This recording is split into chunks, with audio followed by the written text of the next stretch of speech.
怖い怖い。う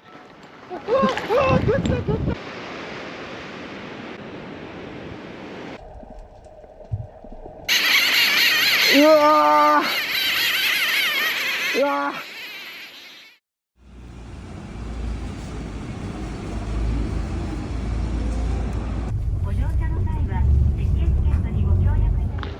はい、というわけでね、現在地はまだ東京です。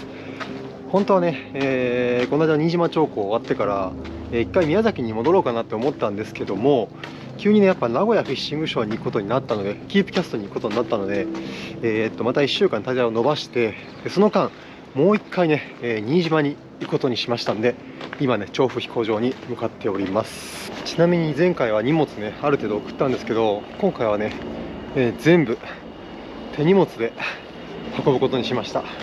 多分これ荷物の総量ね15キロぐらいあるんで、なかなかです。結構多いな。24キロ。こんなの背負ってきてたのか。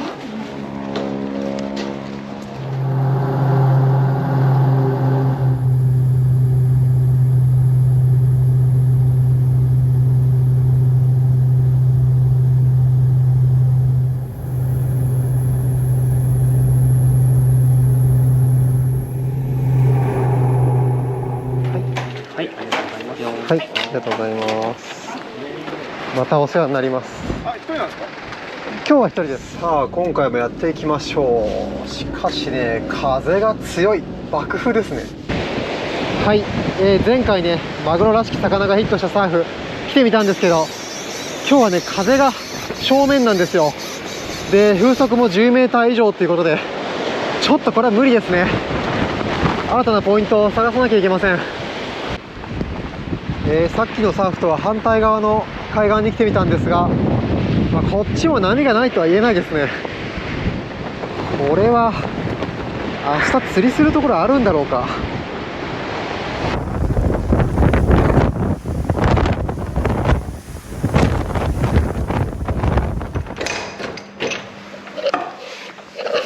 お、冷蔵庫付き。これはメッキじゃないな、多分。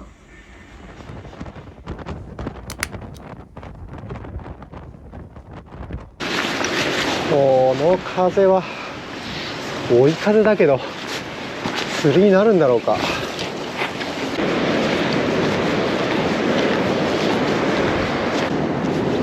見てください、砂の壁、砂が地層みたいになってますね。こういう光景もなかなか見ないですよね。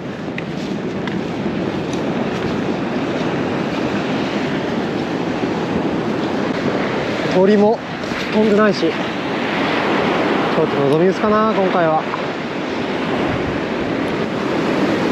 そんなに広い砂浜じゃないんで、全体をバーッとミノで探りましょう。どっかに魚が溜まってるかもしれない。入ってれば絶対勝負は早いと思うんですよね、こういう場所は。今度名古屋フィッシングショーキープキャストコラボ記念でブレイザイさんに作ってもらったピンク、たくあんピンクとでも名付けましょうか。前の黄色いチャートがたくあんだとしたら、黄色いたくあんだとしたら、これは桜大根漬けといったところでしょうか。遠投してミノで探れなかった沖の方を探ります。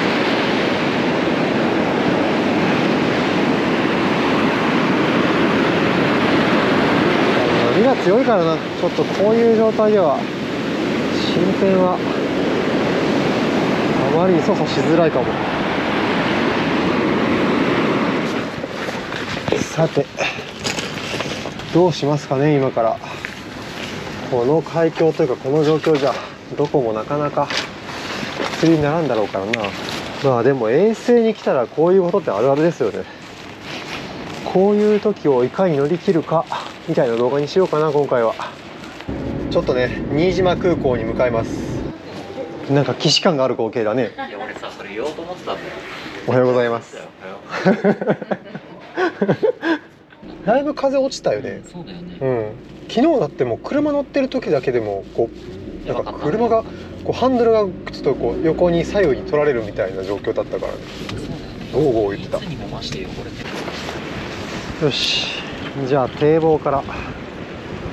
サーフはねちょっともうちょっと波が落ちたらサーフ入ってみようと思うんですけど、今はまだ波が高いんで堤防から遊んでみます。ここも結構沖の方に鳥がいるんで小魚いそうですよ。渡辺さんはトップウォーターを投げてるので分業で。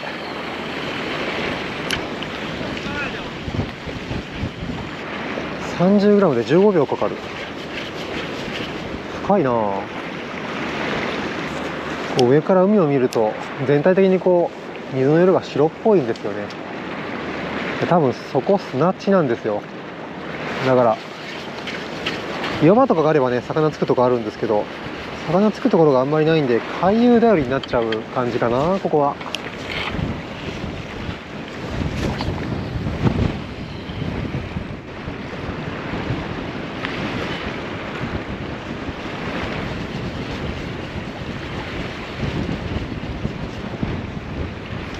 おっしゃ、食った。なんか食ったよ。早巻きで食った。早巻きからのステイフォールでなんか食いましたね。なんだろう、そんなに大きい魚ではない。お、カンパチだ、カンパチ。やった、カンパチの子供だ。やったぜー。リベンジファーストフィッシュ、カンパチの子供ですね。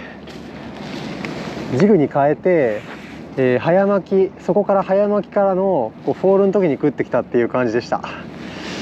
やりました。でもこの子はねちょっとちっちゃいんでリリースですかね。もうちょっと大きくなってからお帰りなさい。カンパチか。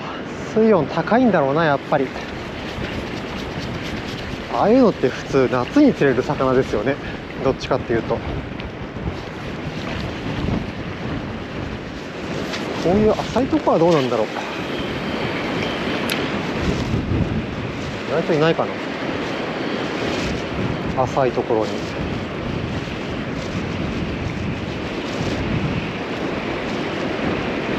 あ、なんか食ったな。今なんか食ったわ。そこの黒い絵のところになんかいた。なんか襲われたな、ルアーがバッて。やっぱああいうとこ魚ついてますね。砂地の中でこう黒く見えるところは狙った方がいいですね、やっぱり。何だったか分かんないけど。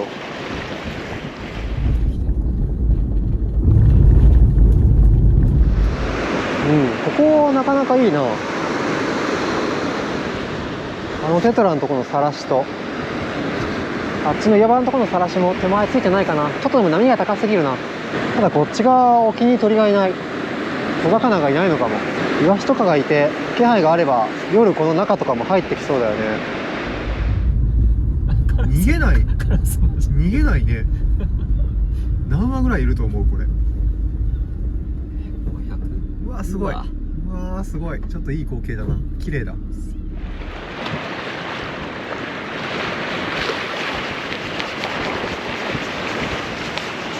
なんか沖の方に黒い影が来た。あれまたマイワシじゃないかな。距離にして50メーター60メーターぐらいのところ。ちょっとメタルジグで探ってみましょう。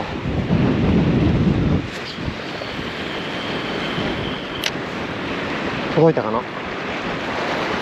ああ、糸にガタガタ当たるわ。イワシの大群だ。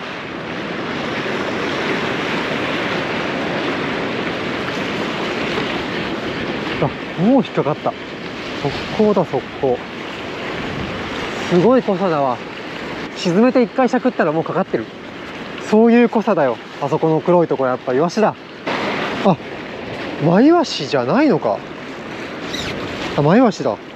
大群でいますね、今日も。もうメタルジグを引くとね、ガツガツ当たってきます。大群でいますね。これ多分無限に釣れるよ。上に狙おう。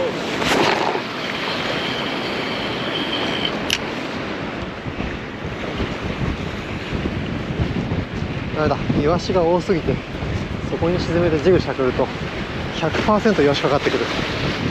はい、2匹目イエーイ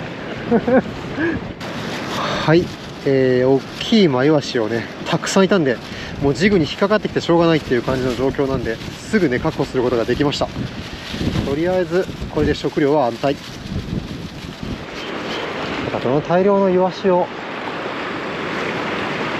の中からルアーを選ばせるっていうのは結構難しいだろうな。このイワシの群れを引っ掛けて泳がしてみようかな。そしたらヒラメとか釣れないかな。でっかいヒラメとか釣れないかな。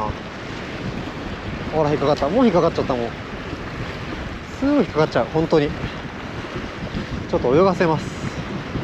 ドラグ緩めて。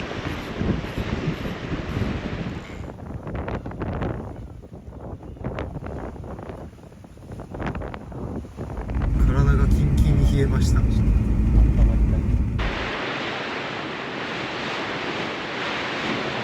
人400円で800円で200円のお釣りになります。はい、はい、ありがとうございます。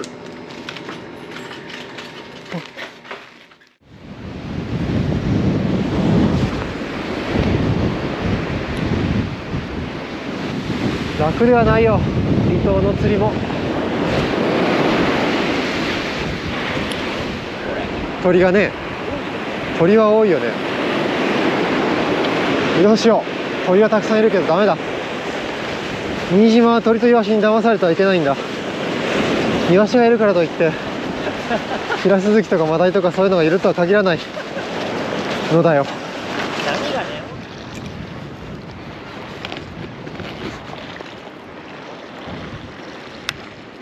たくあくん、マグロいる。マグロブワーって泳いでた。こんなマグロいる。マグロいた。ビビった。マグロいた。びっくりしたびっくりした。なんかいんなと思ってさ。マグロいるの。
いた。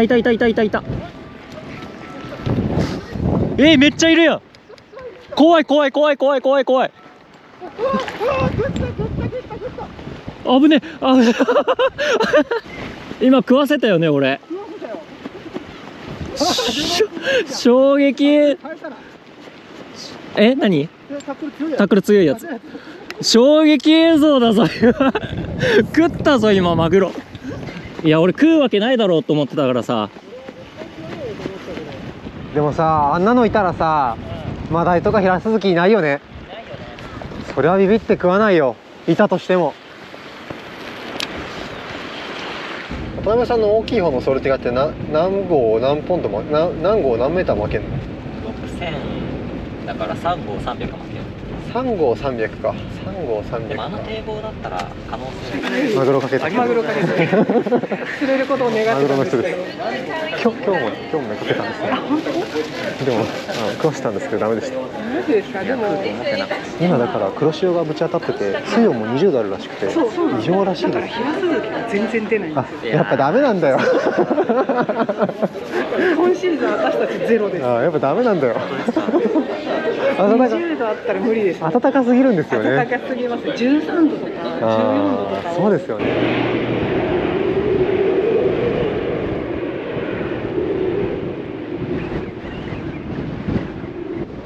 はい、またこの展開でございます。一人になってしまいました。いつもね、一人になるとちょっと寂しいなっていう気持ちがあるんですが、今日はね、島の視聴者さんにお会いして、お土産もいただいて、応援もいただいたんで、ちょっとね、元気が出てます。これからもうちょっと居残って頑張ってみようと思います。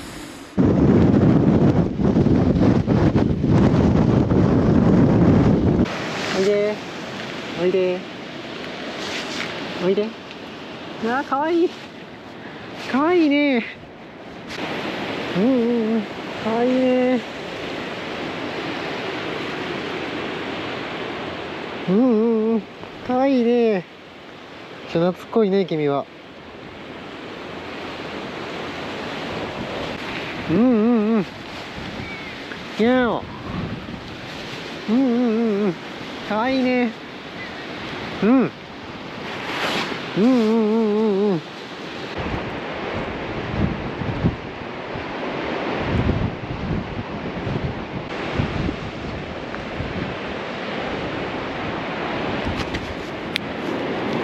暖かい。はい、今日もジゴヘイさんのキッチンで魚をさばかしていただきます。でっかいマイワシ、取り放題のでっかいマイワシ、これで晩ご飯作っていきます。いや、ほんといいサイズのマイワシ。ただそんなに太ってるわけじゃないんで脂乗ってないかもしれないですね。これぐらいのイワシになると、イワシの鱗って普通ポロポロ取れるんですけど、それなりにしっかりついてますね。内臓をきれいに取って、そういえば佐渡で怪我した指なんですけど、あの後結局爪が剥がれてしまって、今ね3ヶ月ぐらい経ってようやく8割ぐらいかな、生えてきました。まだ完全にはね生えてないです。超深爪状態みたいな感じになってます。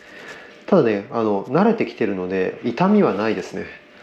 爪が1回剥がれてしまうと3ヶ月以上は完治にかかるということがね、今回の経験で分かりました。飾り包丁をね入れときましょう。味が染みやすくなるように。そしたら鍋に酒、醤油、みりん、だいたい1対1対1ぐらいで、お砂糖と梅干しですね。僕としたことがね、生姜買い忘れちゃったんですよね。だからちょっと梅多めでやってみましょう。これ蜂蜜梅なんで甘いやつですね。じゃあ煮立ったらイワシを入れていきます。梅と一緒に煮ることで柔らかくなるらしいですよ。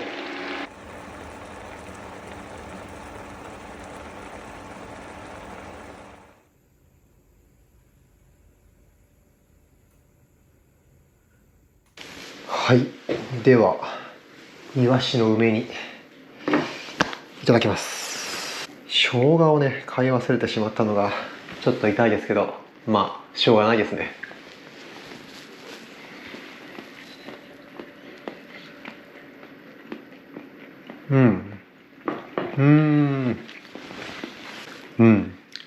身が柔らかいイワシですね。ただやっぱね、中骨というか小骨が気になりますね。結構イワシが大きいんで小骨が気になります。でもこの小骨も貴重なカルシウム源なんで残さずいただきます。これ背骨、中骨もまあ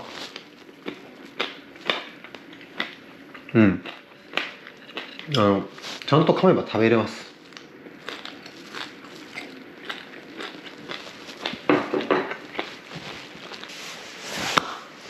ごちそうさまでした。よいしょ。いや、まさかまたマグロがいるとは。で、漁港の中でね、あんなのがいるとは思わなかったです。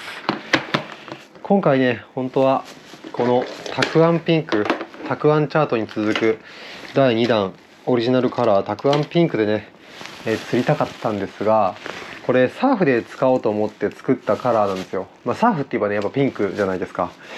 作ったんですけどね、今回はサーフで釣りができなかったです。風が強すぎて。ということで、この子での釣果はね、また次回に持ち越しですね。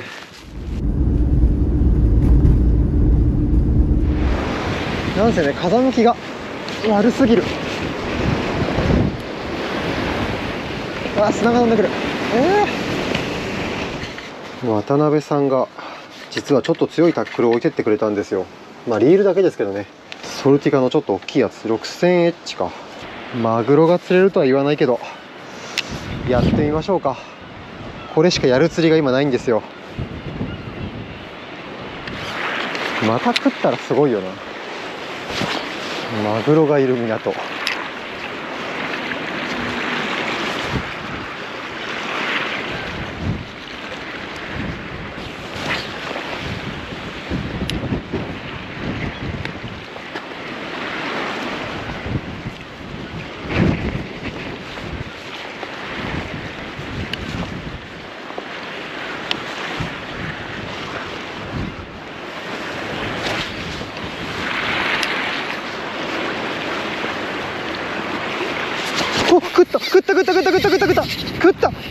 食ったよ。これマグロじゃない？やばい。無理。でも戦えるかもしれない。戦えないか。待って。でもいけるかもしれない。このぐらいなら。無理だ。無理だ。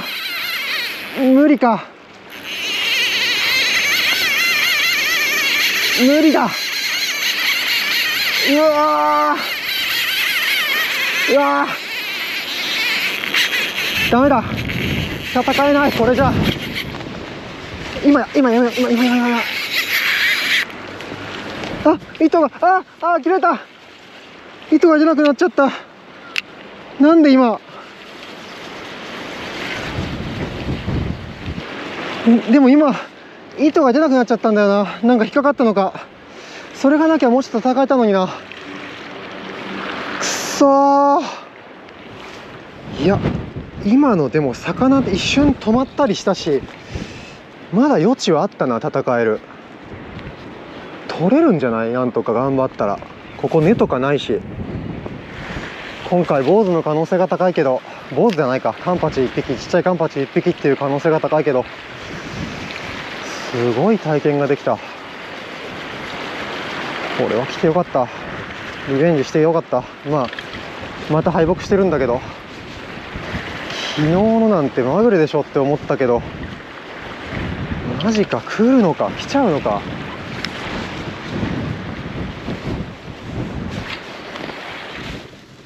いやー、まさかまたマグロがいるとはな。今回マグロ狙いに来たわけじゃないんですよ。前回マグロ、渡辺さんがねマグロっぽい魚をかけたんですけど、そもそもマグロかわからなかったっていうのと、あとあんなことはまぐれというか、一生に一回あるレベルのまぐれかなみたいな風にちょっと思ってたんですよ。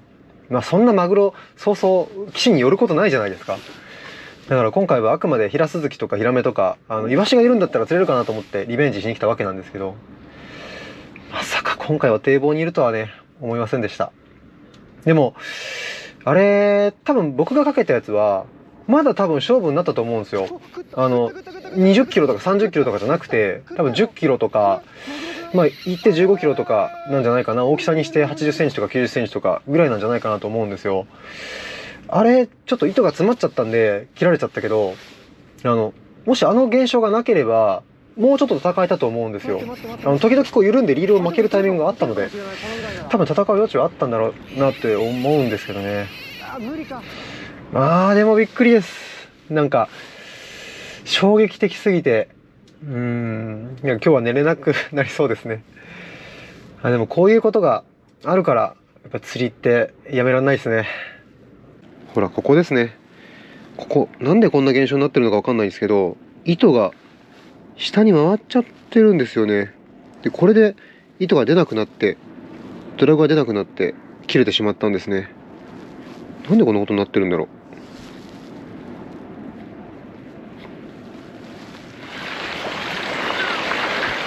日はダメかな。回ってきてない気がする。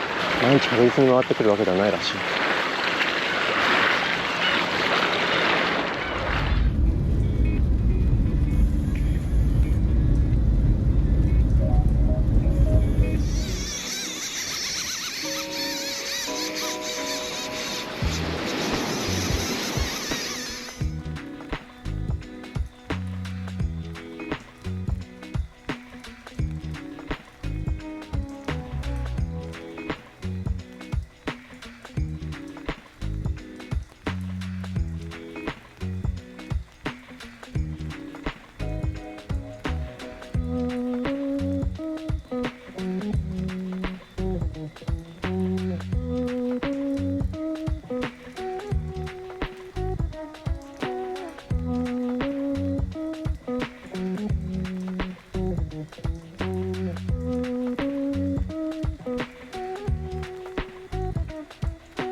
トラちゃんいっぱいもらったね。トラジにもいただいたんよ。ほらほら、よかったね、トラジ。お手とおかわり見してあげて。近いな。ちょっと下がろうか。トラちゃんお座り。ああ、待って待って待って。ここで座って。ああ、ちょっと近い。そこで座って、トラちゃん。いくよ。いくよ。もう一回して。おーて。早いね。おかわりフライング気味ですね。もう欲しすぎてフライングですね。よかったですね。たちゃんよかったね。見せてあげて、食べてる顔を。